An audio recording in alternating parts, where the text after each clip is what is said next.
You're now kicking it with Brother Smalls, where we inform, uplift, elevate, and inspire. And I'm here with the mayor of the village that cares. That would be the village of Pelham, New York. I'm here with the mayor, Chance Mullen. How you doing, Omar? I'm doing great, Mayor. How you feeling? I'm feeling good. You know, the weather's warm, family's doing well, people are getting vaccinated. Okay. Yeah. No, thank you so much for agreeing to come in and chat with me for a while. Yeah.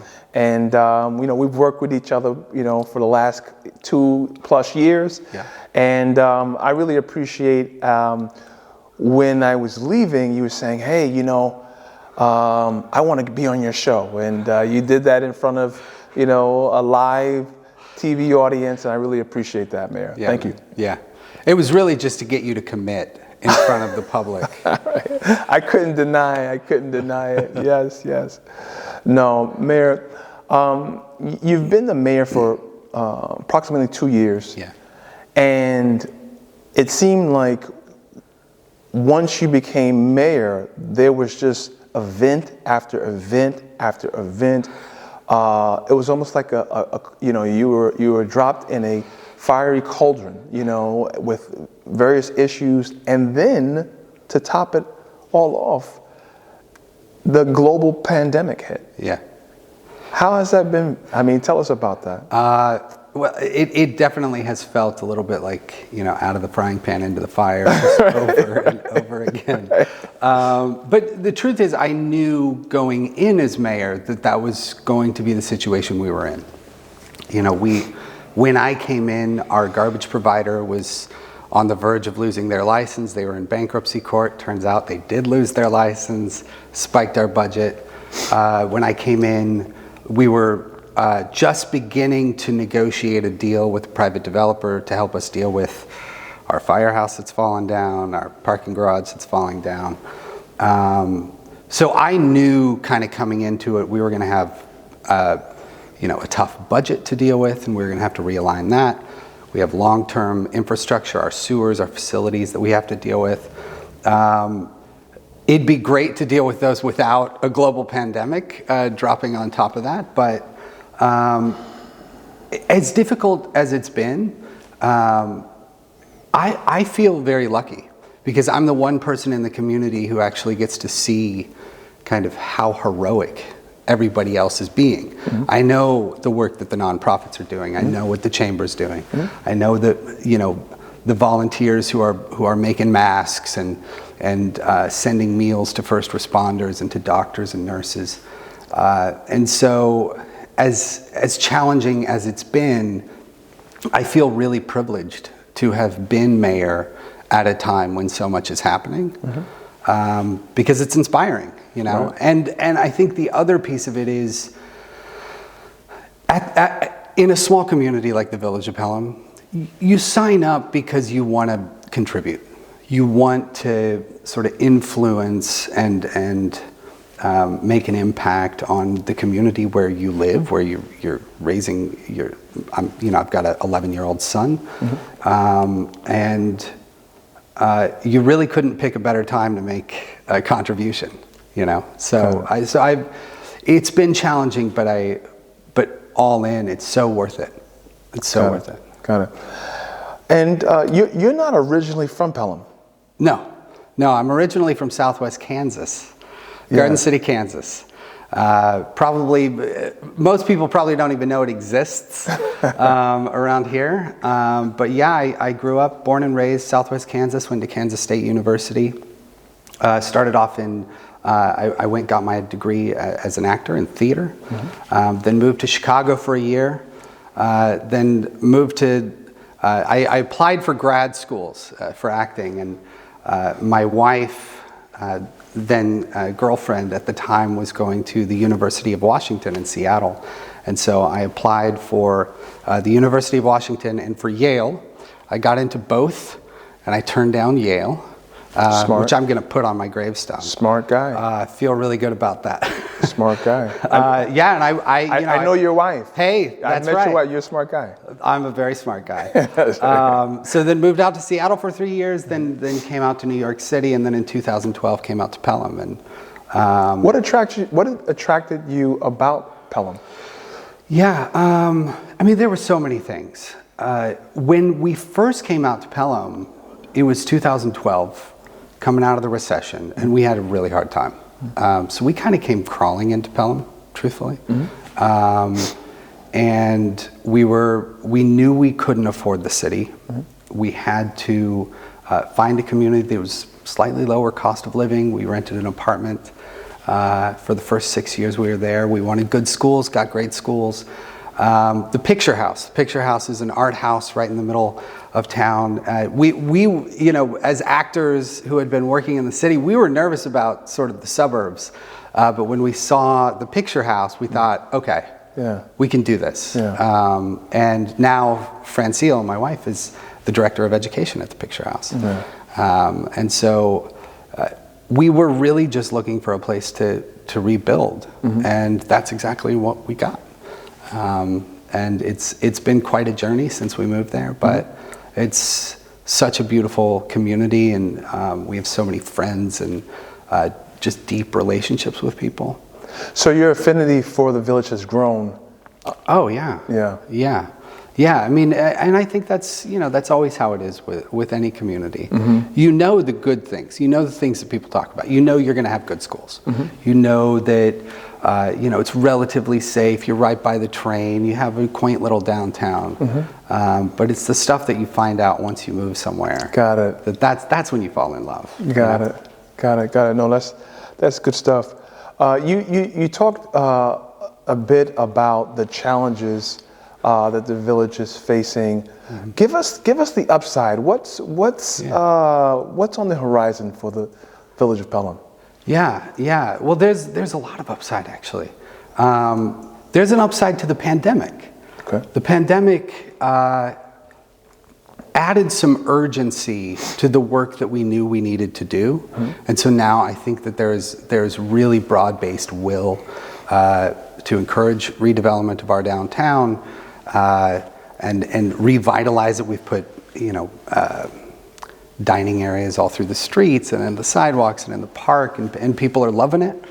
But when I start thinking about a couple of years from now, we're making investments in our sewers, 80-year-old sewers, that long-term liability will be in the rear view.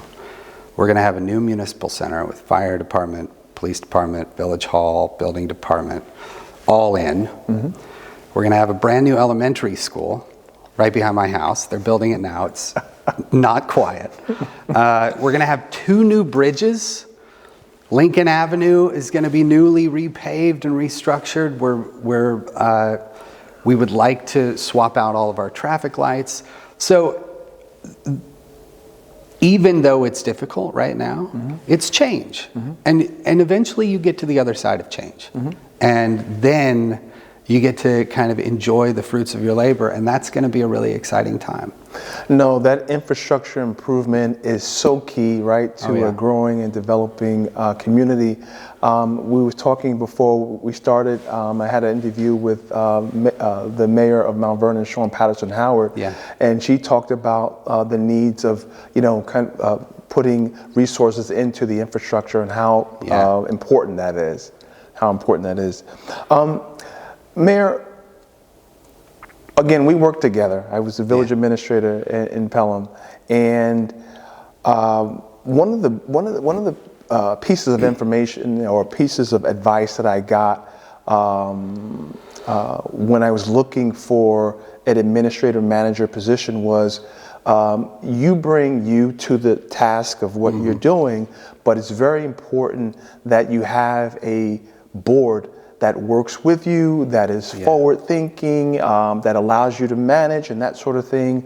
My question to you is, again, you said that you were you came to the board or to the village in 2012. Yeah. When did you start on the board? 2017. So I had 1 term as a trustee, and then I became a mayor. Got it. And so my question to you is, working with a board, how have you, working with people from various different walks of life, various different perspectives, how has working with your board helped you in your current task? It's indispensable. Everybody on our board is coming from a different place. Everyone's got a different opinion, and you've seen it. I think some boards kind of hush up their disagreements a little bit so that they can put on a smiley face once they come out in public. Our board does not do that. But I think it's a benefit. And what works about our board is we all agree on where we need to go. That helps. So we're not trying to, undercut somebody. We're not trying to knock somebody out at the knees. There's a respect and there is mutual agreement on we need to make our community more sustainable. We need to make our community more inclusive. We need to make sure that we're investing in public resources. So on all of those fronts, there's agreement with the big picture. But getting to that place is just fraught with decisions. And they're difficult decisions. And what I've really appreciated about our board is not the kind of board that will say, well, if this isn't popular, then I'm not gonna do this. They don't do that. They say, well, it may not be popular, but this is the right thing to do. And when you have 7 people all taking that stance, you're gonna end up at a better decision. They've saved me. They've saved me as mayor, and then they've saved our community because they're ready to push the envelope. No, thanks for that, Mayor. And I think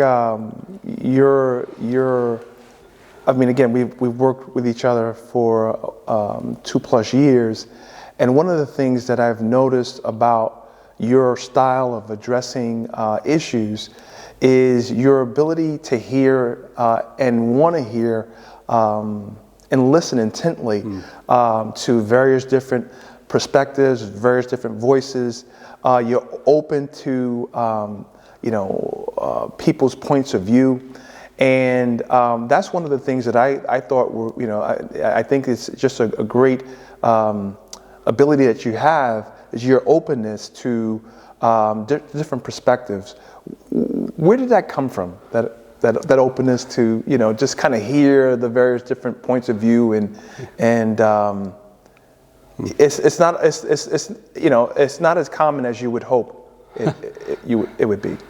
Well, thank you for saying that. Thank you. Gosh, where's it? I think some of it is just I'm curious. I find people interesting, and I like to hear different perspectives. I also have some humility about my own perspective. And you're not always right, huh? And it's not to say that I don't have strong opinions, because I do, and oftentimes I come in with some strong opinions. Sure. But nobody's right all the time. Yep. And so for me, the way in which I can understand an issue, whether it's somebody saying, there's a lot of traffic at this intersection, or this isn't very safe, or whatever the issue, the way that I learn about the issue is hearing people talk about it. I think there's this, I heard this quote a couple of months ago, and I'm going to butcher it, but it was something like, the experience of being heard is so close to the experience of being loved that to the average person, they're almost indistinguishable. Wow. Say that again? The experience of being heard is so close to the experience of being loved that to the average person, they're almost indistinguishable. And I think that if you love your community, right, then that's the way you show it. And I think there's no better way to do the job. Wow.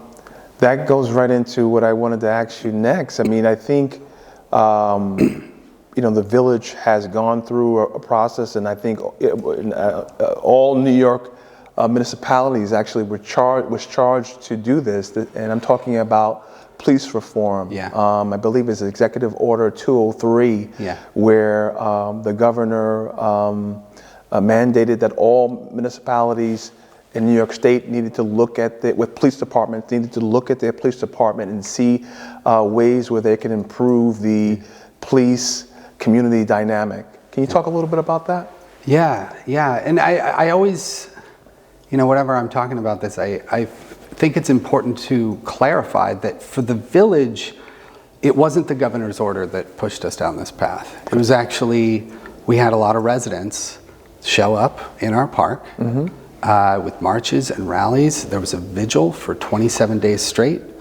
And my neighbors told me, we got to do some work on this.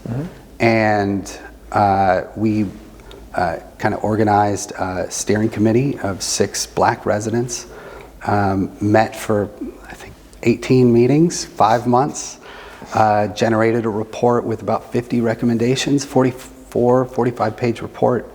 And honestly, it was one of the most meaningful things I've been able to be a part of as mayor. And I think that, I'm very proud of it. Because I think what we were able to do was really engage as neighbors who cared about each other. And I think our police chief showed up to that work very well. You showed up to that work very well. Trustee Spear Cohen was there in the room with us. I think that people came out of that process with some pride. And the central question is my government accountable to me? Right? That's the question. And I think that people saw the process that we did and they said, yeah, your government is accountable. No, definitely. Mayor, you've been the mayor for the past 2 years. Yeah. What have you learned about yourself during that process? Oh man. Should I lay on a couch?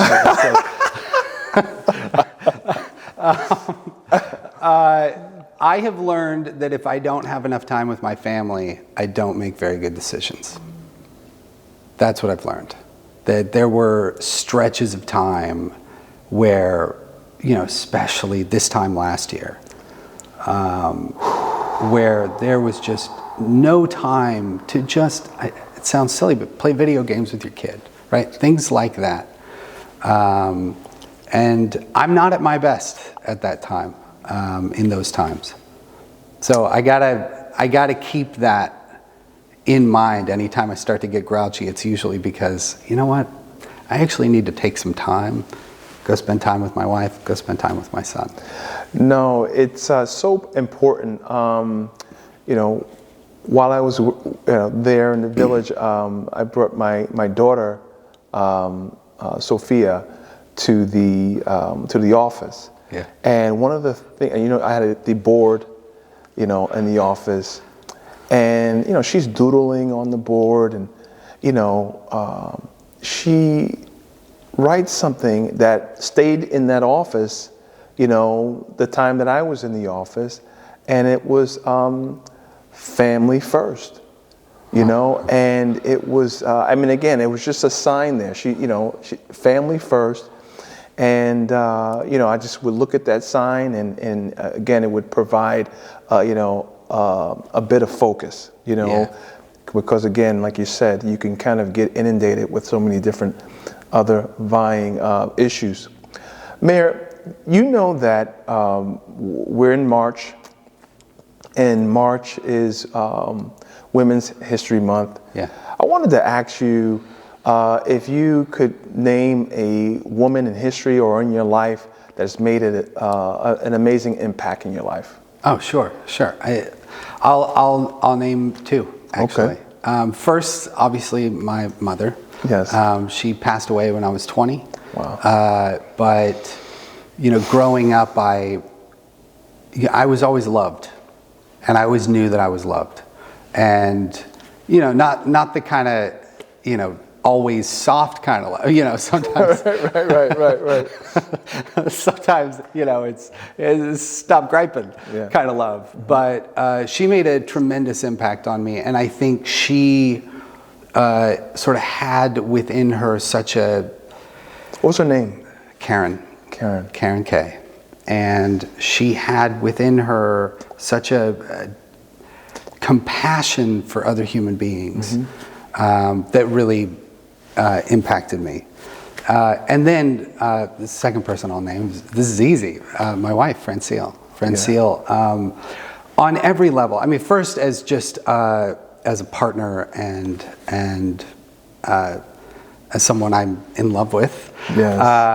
You know, everything in my life, truthfully, has happened because of that, you know, that first kiss, that first meeting. And then over time, you learn sort of how amazing a person is. And she's an artist and tremendous actor and singer. And now the work she's doing at the Picture House is like legitimately just inspiring work. She's a big advocate for arts education and the belief that you can't just teach people math, right? You've got to help people understand how to think and how to think outside the box. And she is fierce. She's a fierce advocate for it. And she's a fierce advocate for you. I mean, I know, you know, wow. She's fierce as it relates to you. She's always got my back. I'm telling you. She's always got my back. I'm telling you. No, it's great. Similar to you, it's my mom. She's amazing. She raised 5 of us, a single mom, and she never. Hey, Ma. Hi, Ma.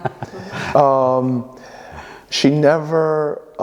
We were poor, but we never felt that we were poor, and she gave us a work ethic, and I saw her faithfulness, you know, and her kindness, and her beauty. Just an amazing lady, and we're so fortunate, and also. I'll say my lovely wife, Iris, she's amazing. She's my executive producer. She does so many things for me. It's just wonderful. There's a quote that's in the Bible that says, "He who finds a wife finds a good thing and obtains favor from the Lord." So I could say that both for both of us. We've that definitely, checks out. Yeah, I think so. It checks out. I think so. Before we're talking, I said that real men love women, and I just really believe that. Actually, later this month, I'm going to be doing a live stream called "Give It Up," and what I really want to do is just have people on to extol and praise women for the amazing work that they do, how they make life better. You know, you know, we love women. So you heard it first here. Well, Mayor, it's been great, you know, having you here. I wanted to ask you, how can people stay in touch with you, in touch with what things that are going on in the village of Pelham? Yeah. So we. You know, if you're in Pelham, you want to sign up for the email list. You go to pelhamgov.com, and you're gonna hear the regular information that you need to hear. You can follow me on Twitter, Mayor Chance VOP, and so those are the two kind of channels that are most reliable, and you're going to hear everything you need to hear. Got it. All right. And is there anything that you want to say before we say next time? I miss you already. I miss working with you. Well, like I said before, I mean, you still have my number. I still have yours. Oh yeah. So, you know, I have to say, what I'm really looking forward to is coming out of this pandemic. Yes. Being able to grill. Gonna have you guys over. We're gonna have a good summer, I think. No, looking forward to it. Well, thanks, America, for tuning in. We have Mayor Chance Mullen, the village that cares, the village of Pelham, New York. Thank you so much for kicking in with Brother Smalls. Remember to like us, remember to share and comment on this video. We love that you're a part of this community. All right? Have a great day. Peace.